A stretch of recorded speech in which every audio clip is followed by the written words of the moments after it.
Hey friends, Father Frank Pavone here, National Director of Priests for Life, here to bring you my daily diary to let you know what I did hour by hour for the Thursday the 9th of September and Friday the 10th of September. Today I'm going to give you 2 days in one, and I'm bringing you this daily diary from, not from my office obviously, as you can see from the background, but from the Orlando Airport Hotel.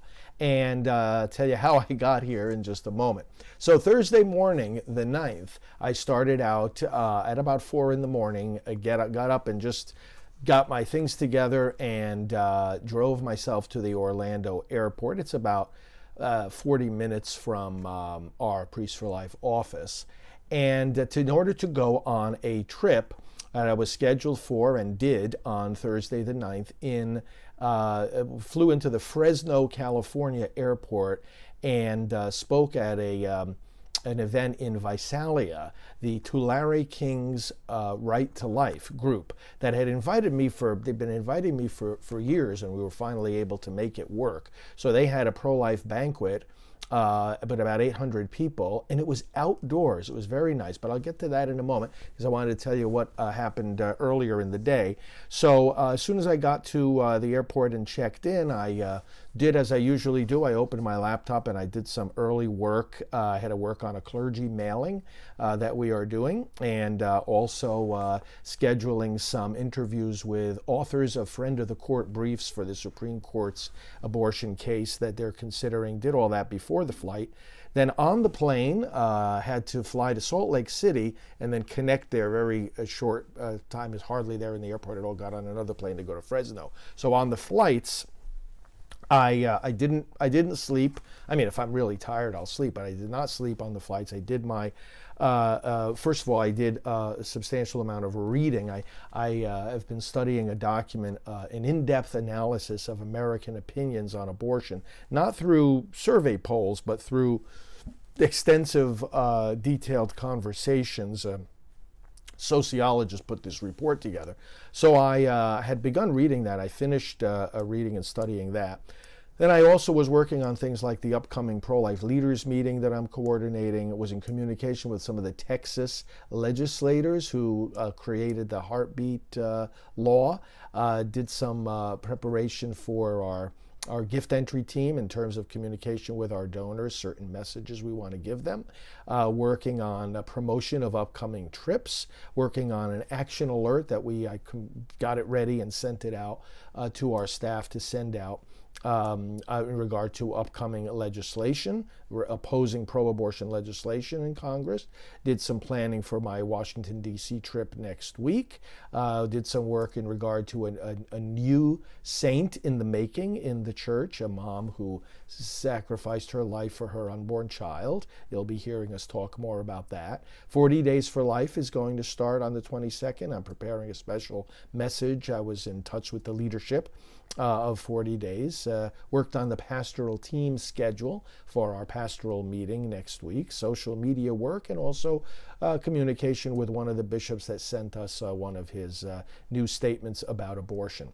After all of this, I finally got to California, got to have lunch with some of the leaders of the group that invited me. We were talking pro-life strategy and so forth. Did some work in the car as well as they drove me to the hotel. Did more work at the hotel, communicated with our executive director, with our chief operations officer, did some telephone calls, and then they picked me up to go to the dinner. When we got there first, this outdoor venue, first they wanted me to lead a rosary, which I did, and then I networked with people, signed books, greeted people as they arrived, and then gave my talk to the assembled group of, like I say, about 800 people.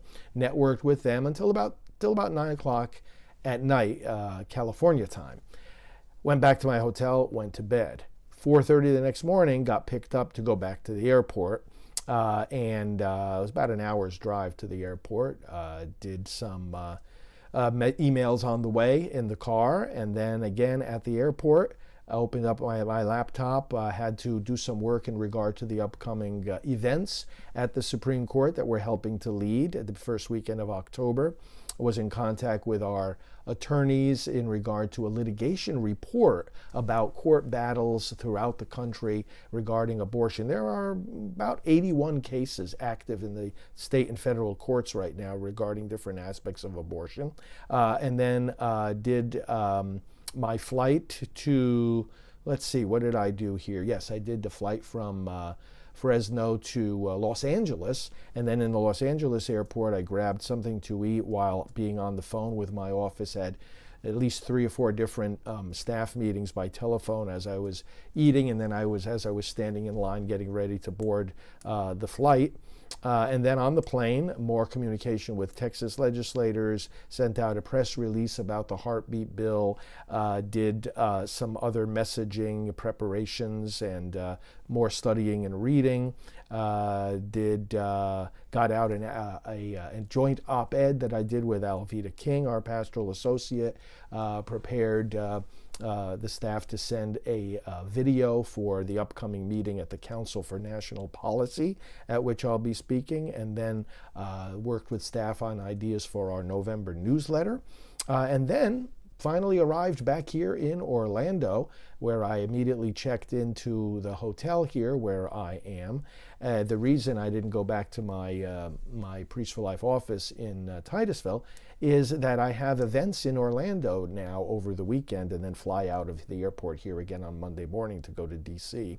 Made some phone calls once I settled into the hotel here and got a quick bite to eat, some Chick-fil-A.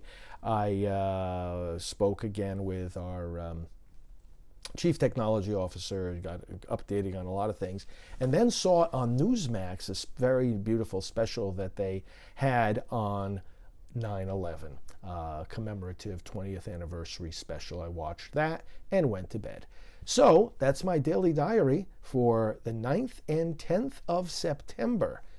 2021. I appreciate you watching these updates. I hope they're encouraging to you.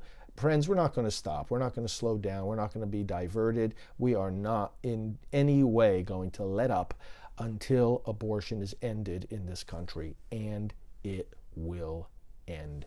Thank you for your work to that same goal. Talk to you soon. God bless.